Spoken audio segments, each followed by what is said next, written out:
الشيطان الرجيم بسم الله الرحمن الرحيم وقالت اليهود ليست النصارى على شيء وقالت النصارى ليست اليهود على شيء وهم يتلون الكتاب كذلك قال الذين لا يعلمون مثل قولهم فالله يحكم بينهم يوم القيامة فيما كانوا فيه يختلفون۔ گزشتہ آیات میں اللہ رب العزت نے یہود کے حسد کو بیان فرمایا کہ یہ مسلمانوں سے جلتے ہیں، اسلام کی ترقی سے جلتے ہیں، ضد اور عناد کی وجہ سے ایمان قبول نہیں کرتے۔ اب اگلی آیت کے اندر یہود اور نصارہ کے احمقی اور بے وقوفی کو اللہ رب العزت بیان فرما رہے ہیں۔ نصارہ نجران آپ صلی اللہ علیہ وسلم کے خدمت میں حاضر ہوئے، مدینہ آئے، یہود کو پتہ چلا تو وہ بھی مجلس کے اندر آ گئے۔ یہود اور نصارہ کا آپس میں بحث شروع ہو گیا۔ یہودی عیسائیوں کو کہنے لگے تمہارا دین قابل اعتبار نہیں، تم کسی صحیح مذہب پر نہیں ہو، اور اسی طریقے سے یہودی بھی عیسائیوں کو کہنے لگے تمہارا دین قابل اعتبار نہیں، تمہاری دین کی بنیاد ہی نہیں، تمہارا مذہب ہی صحیح نہیں ہے۔ اللہ رب العزت نے یہ آیتیں نازل فرمائی کہ یہ دونوں پڑھے لکھے لوگ ہیں، یہود بھی پڑھے لکھے ہیں، نصارہ بھی پڑھے لکھے ہیں۔ تورات کے اندر لکھا ہے کہ انجیل اللہ کا کتاب ہے، انجیل کے اندر لکھا ہے کہ تورات اللہ کی کتاب ہے۔ اسی طریقے سے موسیٰ علیہ السلام نے عیسیٰ کی خوشخبری دی ہے، اور عیسیٰ موسیٰ کو اللہ کا نبی سمجھتے تھے۔ یہ لیکن پڑھے لکھے کے باوجود، سمجھدار ہونے کے باوجود ایک دوسرے کی تکذیب کر رہے ہیں اور ایک دوسرے پر فتوے لگا رہے ہیں۔ تو اللہ رب العزت فرماتے ہیں کہ یہ پڑھے لکھے جاہل ہیں۔ ان لوگوں کو دیکھ کر مشرکین مکہ بھی کہنے لگے کہ یہود بھی حق پر نہیں ہیں اور نصارہ بھی حق پر نہیں ہیں، تو پھر ہم جو بت پرست ہیں، بتوں کی پوجا کرتے ہیں، صحیح مذہب ہمارا ہے، یہ سارے مذاہب باطل ہیں۔ اللہ تعالیٰ نے ان سب کی تردید فرمائی کہ دنیا کے اندر ہر ایک کو اختیار ہے، دوسرے آدمی پر جتنے فتوے لگانا چاہے فتوے لگا سکتا ہے، لیکن قیامت کے دن محشر کے میدان میں جب تم جمع ہوں گے تو اللہ تعالیٰ عملی فیصلہ فرمائیں گے۔ یہود اور نصارہ کا دین اپنے اپنے وقت میں برحق تھا، لیکن اب دین اسلام آ چکا ہے، اور دین اسلام آنے کی وجہ سے ان کی تورات اور انجیل بھی منسوخ ہو چکی ہے اور ان کے مذاہب بھی منسوخ ہو چکے ہیں۔ ناسخ آ جانے کے بعد منسوخ شدہ دین پر عمل کرنا یہ بے وقوفی ہے، منسوخ شدہ دین کو اپنانا یہ معتبر نہیں ہے۔ جس وجہ سے انہوں نے ناسخ کا انکار کیا تو دونوں کافر بن گئے۔ اللہ تعالیٰ محشر کے میدان میں عملی طور پر ان کے درمیان فیصلہ کریں گے، یعنی حق پرستوں اسلام کو اپنانے والوں کو جنت بھیجیں گے اور ان کو جہنم بھیجیں گے۔ تو فرمائے وقالت الیہود، یہود کہنے لگے لیست النصارى، نہیں ہے نصارہ علی شیء، کچھ راہ پر، صحیح مذہب پر نہیں ہے۔ وقالت النصارى، اور نصارہ کہنے لگے لیست الیہود علی شیء، نہیں ہے یہودی کچھ راہ پر یعنی صحیح مذہب پر۔ وہم یتلون الکتاب، اور وہ پڑھتے رہتے کتاب، یعنی جاننے کے باوجود جہالت اختیار کر رہے ہیں۔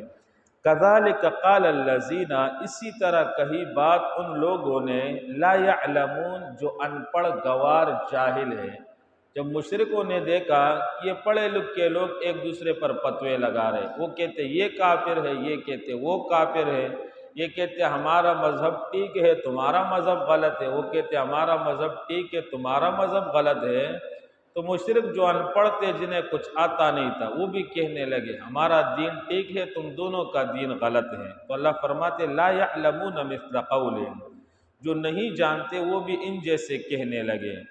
فاللہ یحکم بینہم، پس اللہ کریم عملی فیصلہ فرمائیں گے ان کے درمیان۔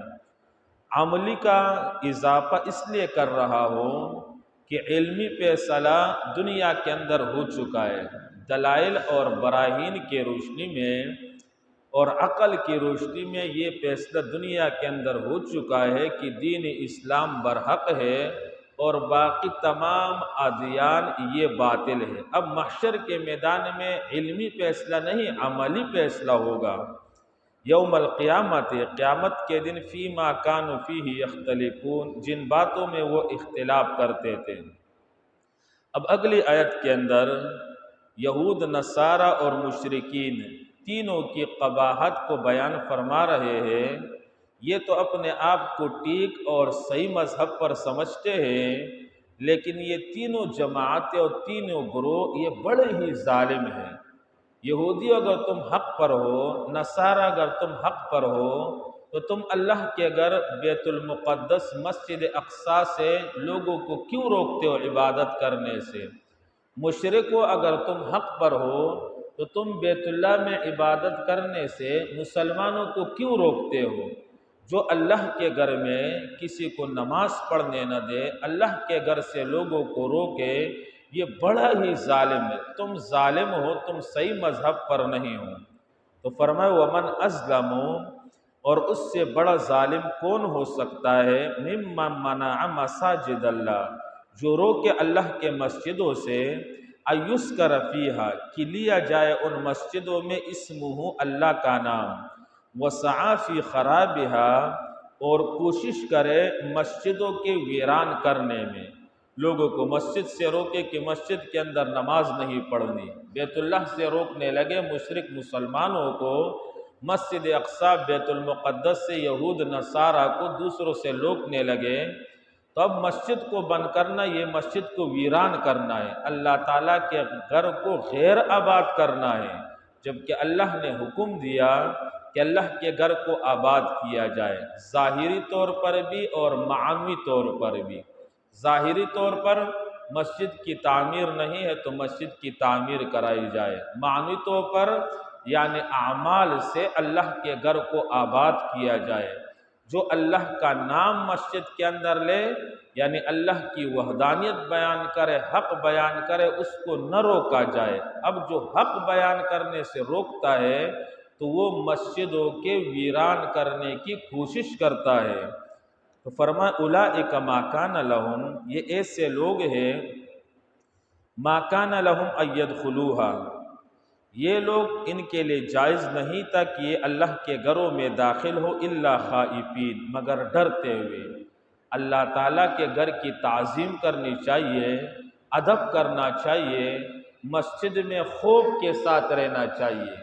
یہ حجرے نہیں ہیں، یہ ڈیرے نہیں ہیں، یہ سیرگاہیں نہیں ہے کہ ہم ٹائم پاس کرنے کے لیے مسجد کے اندر آئے، جم کٹا لگائے، گپ شپ لگائے، کچھ بے روزگاروں کا وقت پاس ہو جائے۔ اس لیے جو مسجد کے اندر دنیا کی باتیں کرتے ہیں یہ اللہ تعالیٰ کے گھر کی بے ادبی کرتے ہیں، اس لیے ہمیں بھی احتیاط کرنا چاہیے، ٹائم پاس کرنے کے لیے مسجد کے اندر نہ آئے۔ جیسے کچھ لوگ مسجدوں میں بیٹھتے ہیں، گپ شپ لگاتے ہیں، مسجد کے پنکھے بجلی کو بے جا استعمال کرتے ہیں، گپ شپوں میں ٹائم پاس کرنے میں لگے رہتے ہیں، تو اس لیے یہ مسجد کی بے ادبی ہے۔ اور رسول خدا صلی اللہ علیہ وسلم نے فرمایا جب مسجد کے اندر کوئی دنیا کی بات کرتا ہے، صحیح حدیث سے فرشتہ اس سے کہتا ہے اسکت یا حبیب اللہ، تو اللہ کے گھر میں آیا ہے، اللہ کا دوست ہے، یہ تو ذکر کرنے کی جگہ ہے، تلاوت کرنے کی جگہ ہے، سیکھنے سکھانے کی جگہ ہے، قرآن پڑھنے پڑھانے کی جگہ ہے، تو اس میں باتیں کر، اللہ کے دوست خاموش ہو جائے۔ جب وہ خاموش نہیں ہوتا تو فرشتہ جو مسجد میں دنیا کی باتیں کرتا ہے اس سے کہتا ہے اسکت لعنت اللہ علیک، خاموش ہو جا، تجھ پر خدای پاک کی لعنت ہو۔ جس سے ہم جب مسجد کے اندر آئے تو یہاں پر دوستیاں نہ نبھائے، جمکٹے لگا کر گپ شپ نہ لگائے، ٹائم پاس نہ کرے، بے جا مسجد کے پنکے اور بجلی اور پانی کو ضائع نہ کرے، بلکہ فرمایا اللہ والے جب مسجد میں آتے خائفین، ڈرتے ہوئے، تیز نہ چلو، دوڑتے ہوئے نہ چلو، اور کسی کو میرے آنے کی وجہ سے مسجد میں تکلیف نہ ہو۔ تو اللہ نے فرمایا ان کو تو مسجد میں ایسے داخل ہونا چاہیے تھا کہ ان کے دل میں خوف خدا ہونا چاہیے تھا، لیکن ان کے دلوں میں خدا کا خوف نہیں ہے۔ لہم فی الدنیا خزی، ایسے لوگ جو مسجدوں سے لوگوں کو روکتے ہیں یا مسجد میں حق بیان کرنے سے روکتے ہیں، ایسے لوگوں کے لیے دنیا کے اندر رسوائی ہے۔ وَلَهُمْ فِي الْآخِرَةِ عَذَابٌ عَظِيمٌ، اور ان لوگوں کے آخرت میں بہت بڑا عذاب ہے۔ نبی علیہ السلام جب مکہ سے ہجرت کر کے مدینہ تشریف لے آئے تو 16-17 مہینے بیت المقدس کی طرف رخ کر کے نماز پڑھتے رہے، اور یہودی بھی بیت المقدس کو اپنا قبلہ سمجھتے تھے، لیکن نبی علیہ السلام کی دلی خواہش یہ تھی کہ میرا قبلہ بیت المقدس نہ ہو، بیت اللہ ہو۔ تو پھر اللہ تعالیٰ نے حکم نازل کیا کہ آپ بیت اللہ کی طرف رخ کر کے نماز پڑھیں۔ تو یہودیوں کا قبلہ بھی بیت المقدس تھا، پہلے مسلمانوں کا بھی تھا۔ جب مسلمانوں کا قبلہ تبدیل ہو گیا بیت اللہ، تو یہود مسلمانوں پر اعتراض کرنے لگے یہ اللہ کا نبی نہیں ہے، دیکھو 4000 انبیاء کرام کا قبلہ بیت المقدس تھا، اس کو چھوڑ دے اور بیت اللہ کی طرف رخ کرنے لگے۔ تو اللہ تعالیٰ نے آیت کریمہ نازل فرما دی کہ بیت اللہ ہو یا بیت المقدس ہو، مسلمان کو اللہ کا حکم پورا کرنا چاہیے، اپنے دل کی خواہش نہیں۔ اس کا مطلب یہ نہیں کہ بیت المقدس میں خدا ہے بیت اللہ میں خدا نہیں، یا بیت اللہ میں خدا ہے بیت المقدس میں خدا نہیں، ہر جگہ خدا موجود ہے۔ رخ کرنے کا اللہ تعالیٰ جس طرح حکم دے مسلمان اسی طرح رخ کرے، بندے کا دل چاہے یا نہ چاہے، اللہ کے حکم کے سامنے سر تسلیم خم ہو جائے، یہ مسلمانی اور یہی اسلام ہے۔ تو اللہ نے فرمایا تم جہاں کہیں بھی ہو رخ کر کے نماز پڑھا کرو قبلے کی طرف، بیت اللہ کی طرف، تمہاری نماز قبول ہوگی۔ اب مسلمانوں کے لیے مسجد کے اندر نماز پڑھنا بھی ضروری نہیں، جنگل کے اندر ہے تو جنگل کے اندر بھی نماز پڑھ سکتے ہیں۔ رات کی تاریکی ہے، قبلے کا پتہ نہیں ہے، غور فکر کرے، تحری کرے، جس طرف ذہن فیصلہ کر لے کہ اس طرف قبلہ ہے اسی طرف نماز پڑھ لے۔ اگر بعد میں پتہ بھی چل جائے میں نے تو اس طرف نماز پڑھی تھی، قبلہ اس طرف ہے، تب بھی نماز دہرانے کی ضرورت نہیں ہے، نماز ہو جائے گی۔ تو اللہ فرماتے ہیں وَلِلَّهِ الْمَشْرِقُ وَالْمَغْرِبُ، اللہ ہی کی ملکیت ہے مشرق اور مغرب۔ فَأَيْنَمَا تُوَلُّوا، پس تم جہاں کہیں بھی ہو، فَثَمَّ وَجْهُ اللَّهِ، اسی طرف کرو، اسی طرف اللہ ہے۔ ان اللہ واسع علیم، یقیناً اللہ رب العزت وسعت والا، علیم خوب جاننے والا ہے۔ یعنی پچھلے امتوں کے پر ضروری تھا کہ وہ اپنے عبادت گاہ کے اندر نماز پڑھیں گے، ہر جگہ نماز نہیں پڑھ سکتے، لیکن یہ امت محمدیہ کی خصوصیت ہے کہ پاک جگہ جہاں کہیں بھی ہو اس کے لیے مسجد میں نماز پڑھنا فرض ضروری نہیں ہے، لیکن پاک جگہ ہے، نماز کا وقت ہو گیا، مسجد نہیں ہے تو اس جگہ نماز پڑھ سکتے ہیں۔ علیم، اللہ جانتے ہیں، نیتوں کو دیکھتا ہے کہ کس بندے کے اندر اخلاص کتنا ہے۔ اللہ رب العزت مجھے اور آپ کو صحیح طریقے سے سمجھنے عمل کرنے کی توفیق نصیب فرمائے۔ وقالت الیہود، اور کہنے لگے یہود، لیست النصارى، نہیں ہے نصارہ عیسائی، علی شیء کچھ راہ پر، صحیح مذہب پر۔ وقالت النصارى، اور کہنے لگے نصارہ عیسائی، لیست الیہود، نہیں ہے یہودی، علی شیء کچھ راہ پر، صحیح مذہب پر۔ وہم، اور یہ لوگ، یتلون الکتاب، پڑھتے رہتے ہیں کتاب۔ کذالک اسی طرح قال الذین کہا ان لوگوں نے لا یعلمون جو جانتے نہیں یعنی مشرکین مثل قولہم ان جیسی بات فاللہ یحکم پس اللہ کریم عملی فیصلہ کرے گا بینہم ان کے درمیان یوم القیامت قیامت کے دن فیما ان باتوں میں کانوا فیہ یختلفون جس میں وہ اختلاف کر رہے ہیں ومن اظلم اور اس سے بڑا ظالم کون ہو سکتا ہے استفہامی انکاری یعنی اس سے بڑا ظالم کوئی نہیں ممن منع جو روکے مساجد اللہ اللہ کے مسجدوں سے ایذکرا کہ لیا جائے فیہا ان مسجدوں میں اسمہ اللہ کا نام وسعی اور کوشش کرے فی خرابہا مسجدوں کے ویران کرنے میں اولئک ما کان لہم انہی لوگوں کے لیے تھا ایدخلوہا کہ وہ داخل ہوتے مسجدوں میں خائفین ڈرتے ہوئے لہم فی الدنیا ایسے لوگوں کے لیے دنیا میں خزی رسوائی وفی الآخرت اور ان کے لیے آخرت میں عذاب عظیم بڑا عذاب وَلِلَّهِ الْمَشْرِقُ وَالْمَغْرِبُ اور اللہ ہی کی ملکیت ہے مشرق اور مغرب فَأَيْنَمَا تُوَلُّوا پس تم جس طرف منہ کرو فَثَمَّ وَجْهُ اللَّهِ پس وہی ہے اللہ ان اللہ واسع یقیناً اللہ تعالی کشادگی کرنے والا ہے علیم خوب جاننے والا ہے